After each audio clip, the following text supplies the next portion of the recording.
नमस्कार दोस्तों, मेरा नाम प्रोफेसर कुलविंदर सिंह है और मैं अपनी गृहिणी बहनों के लिए जो कि हाउस वाइफ टू एंटरप्रेन्योर की जर्नी में आज की डेट में पूरी तरह से जुटी हुई हैं, उनके लिए एक सीरीज कर रहा हूँ, हाउस वाइफ टू एंटरप्रेन्योरशिप।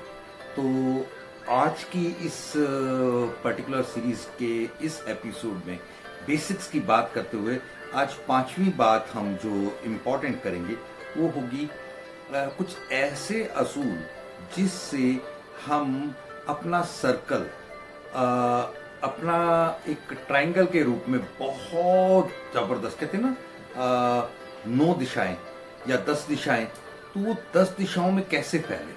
तो 10 दिशाओं में फैलाने के लिए हमें ओवरऑल ग्रो करना पड़ेगा।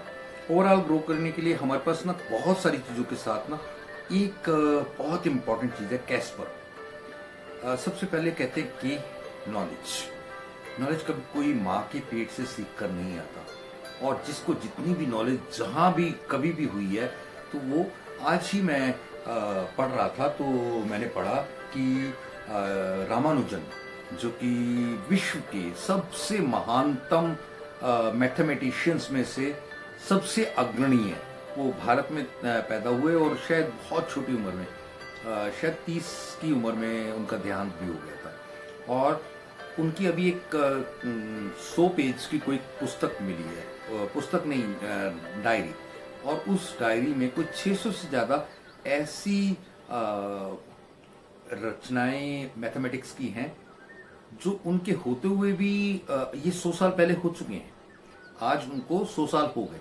100 साल पहले जो व्यक्ति अपनी रचनाएं दे गया था थ्योरम्स मैथमेटिक्स की, और उनको कभी भी कोई सॉल्व नहीं कर पाया, और ये जो डायरी नई मिली है, इस डायरी की 600 रचनाएं लोगों के दिमाग को ताबड़तोड़ हिला के रखा हुआ है। ये क्या, सिर्फ इतना वो जरूर बता रहे हैं, ये थ्योरम्स हैं बहुत सही, ये बातें बिल्कुल करेक्ट हैं, लेकिन इनकी गहराई, इनका विस्तार, इनका डेप्थ कोई भी बता नहीं पा रहा। क्योंकि नॉलेज से भरपूर एक व्यक्ति जब उसमें डूबता है, उसकी बहुत चीजों को, सेम वे अगर कोई भी किसी भी फील्ड में अच्छा करना चाहता है तो उसके लिए हमें एक चीज तो करनी ही पड़ेगी, अपनी गहराई को पहचानना पड़ेगा, अपनी नॉलेज को बढ़ाना पड़ेगा। देन स्किल्स क्या होते हैं?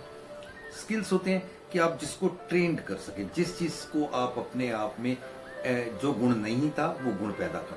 आपको किचन के बारे में कोई नॉलेज नहीं है, कैसे पकाते हैं, क्या कुकिंग, क्या सब कुछ, धीरे धीरे स्किल्स बढ़ाते रहें, पता लगेगा कि एक दिन आप बहुत शानदार शेफ बन गए। तो ये keep on adding to your present skills, ये एक बहुत इंपॉर्टेंट पार्ट है। देन जो भी ये सोच के चलता है मुझे अभी बहुत सीखना है, वो वाकई बहुत सीख जाता है, और उसके बाद भी उसको ऐसा लगता है कुछ भी अभी सीखा नहीं है और अनंत सागर बाकी है।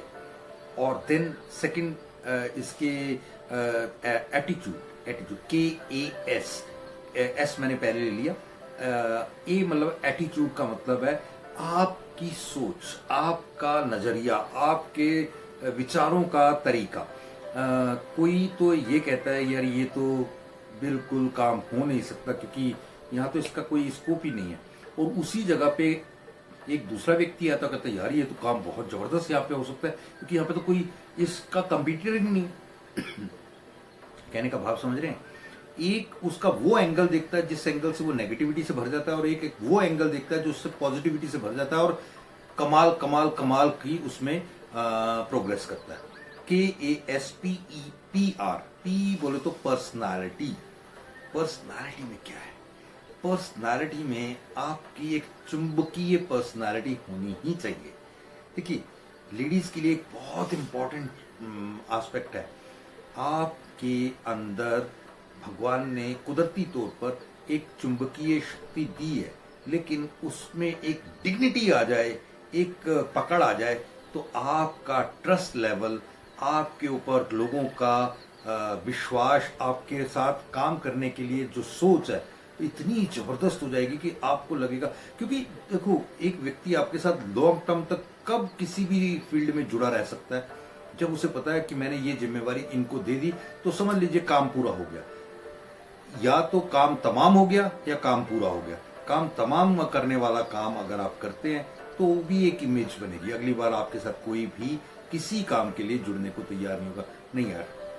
और अगर काम को काम के तरीके से करना है तो फिर वाकई देन आर रिजल्ट्स, आपकी पर्सनालिटी में रिजल्ट्स को बहुत जबरदस्त इंपॉर्टेंस हो। कोई आपके एफर्ट्स को तब तक रिकॉग्नाइज नहीं करता जब तक आपके एफर्ट्स रिजल्ट बन के सामने नहीं आते। मैं यहाँ पर एक चीज बहुत जबरदस्त महसूस करता हूँ कि आज की डेट में बहुत सारे लोग इंडिया छोड़ छोड़ के विदेशों में जा रहे हैं। विदेशों की सच्चाइयां आपने कोरोना काल में सब जगह देख ली। तो अब आपको इंडिया के लिए क्या करना चाहिए? एक सबसे पहला तो ये कि एक ना दो मूर्तियां, एक मिट्टी की मूर्ति, एक लक्कड़ की मूर्ति आपस में बात कर रही थी कि अगर नदी में पानी बढ़ा ना तो मिट्टी की बनी हुई है तो डूब के बिल्कुल ढह जाएगी। तो उसने बोला कोई बात नहीं, मैं मिट्टी से ही पैदा हुई, मिट्टी में ही ढूंढूंगी ना, लेकिन तू तो लकड़ी से पैदा हुई है, तू बह के कहाँ किस किनारे में जाके लगेगी पता ही नहीं। तो हम अपने देश की मिट्टी को प्यार करें, इसे ग्रो करने में मेहनत करें, ये हमारे लिए बहुत ही तरक्की का और गर्व का विषय बन सकता है। थैंक यू, जय हिंद।